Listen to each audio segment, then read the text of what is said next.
So we're going to apply the tips that I talked about about mindset in overcoming procrastination.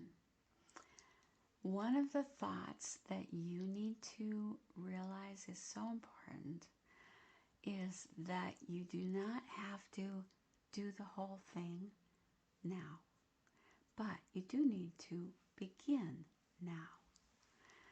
When you realize that you can start a project as long as you continue the project. Schedule times in your week or in your month when you're going to work on this thing, if it's a bigger thing. As we talked about your entrepreneurial responsibilities, we talked about emailing, and we talked about recording videos and doing YouTube videos and podcast interviews and podcasting. Those are, bigger things. You're not going to do months of them, but you are going to do a month of them perhaps in one sitting. When you plan blocks of time in a regular way, that elephant will get eaten bite by bite. And then realize there are things you're putting off, you're procrastinating that don't actually take that long.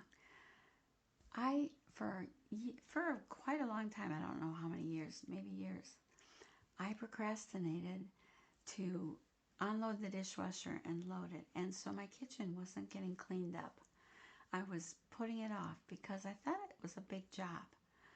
And one day I decided to time myself. And guess how long it took me? It only took me 10 minutes. And I don't remember whether I unloaded and loaded, but I think so. 10 minutes. Well, I realized that I can get that job done and I need to do it now. And you will have jobs that you should time yourself. If you think it's a huge job, time yourself. You might be shocked at how little time it actually takes. And then every time that you are, you're thinking about how to keep up with your house, for instance, because the decluttering just seems overwhelming. Keeping up with your house seems to be a really big job and it's weighing on you and you feel guilty. That affects how you go at your business job. And maybe the clutter keeps you from being able to focus.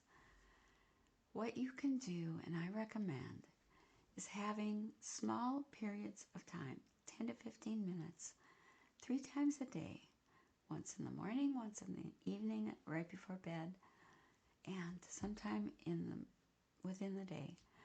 Just declutter. And start in the center of your home where people can see from the door, the area. Start there and work out. And remove the things that don't belong in that room. And then decide on a place where those things are going to go. And have a spreadsheet where you write down where you put it. Because later you're going to go, I wonder where I put that. And also, your family are going to say, where does this go? I don't know where it goes, so I can't put it away. And you can send them to this master spreadsheet of where things were put. Where do you put this? Here. Okay. And then when you decide on a better place and you move it, you change the spreadsheet so that you don't forget where you put it. Okay. And then that means you have picked up for 45 minutes a day. That's actually a lot of time. But it was broken up, and it's not an overwhelming task. And you do it. You know that it's going to get, this time I'm going to be picking up at that time. So you can forget about it in between. And then bigger jobs like I need to clean the garage, I need to organize the garage. You schedule that on your calendar and you let all the family know, and you do not have to worry about that every time you see it because you know you have set aside a time to do it. So you're not procrastinating, you are planning. And then, if it's only going to take 2 minutes, just do it now. Don't write it on a list, just do it now. And when you are planning your weeks and planning blocks of time to get the things done, plan margin around them, because things almost always take longer than you planned or thought they would. And that's one of the reasons that you end up overwhelmed and procrastinating. You're overwhelmed and exhausted because you planned too many things into your day. So with the tips that I've given you already, you have a plan, you have a schedule, you have a routine, you have an answer for the people who are, when are you going to do that? You can look at your schedule and you can say that's planned for this day at this time. It will take so much stress out of your life. So you've prayed, you've prepared, you've planned, you've prioritized, and then you are not expecting perfection. You are seeking progress. So you're not going to say, I'm going to suddenly make this huge change this week. No, you're going to learn SMART goal setting and breaking it down into small bite-sized pieces.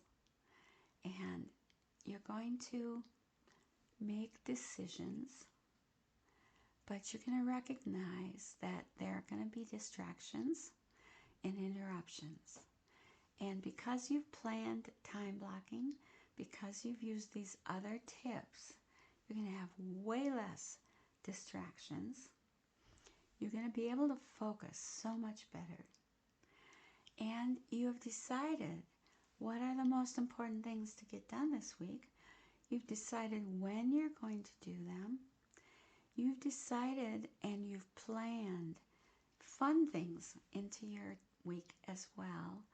Times when you're going to be with your family and work times. And then you are going to follow that schedule. It's important for you to decide when you're going to stop as well as when you're going to start. It is a habit and it is a skill to stop as well as start. So I want to encourage you that don't expect perfection right at the beginning. You will get better and better at this. This is Wendy Gunn, and I hope these tips will be life-changing for you as they have been for me.